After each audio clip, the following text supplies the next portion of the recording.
دوستای عزیزم،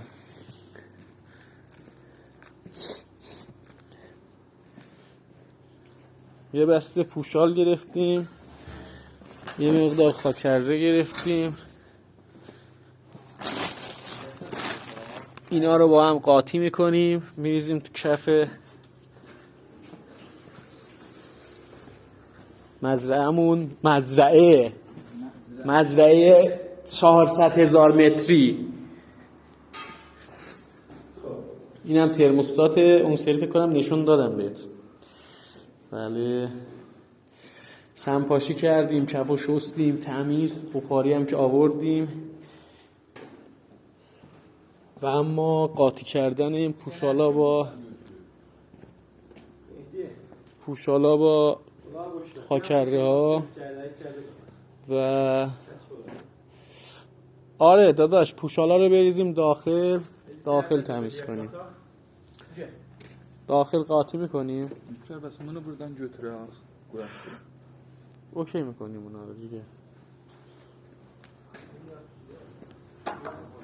اونم آهک گرفتیم که بریزیم جلو در. آقا داریوش اصل صبان.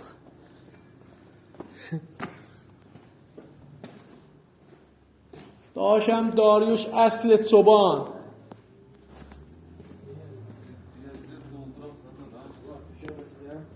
داداش یه ذره داشای گلم mune satiline naparaq behterdir. İstanbul'undan. Diye bile 10 saat. Baba bu giydi bunu verirler. Çoban diye bu. Sen get selam lan. Vallahi bu çobandı bunu verirler.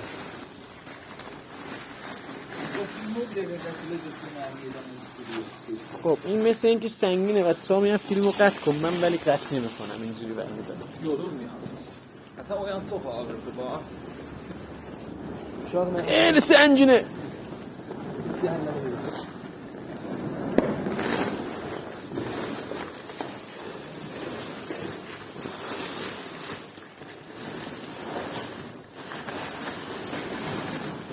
داش چراغا رو چرا روشن نکردی بس؟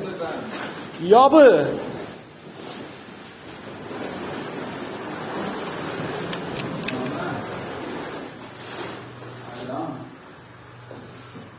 برم لوله بخاری ها رو بیارم روشن کنم.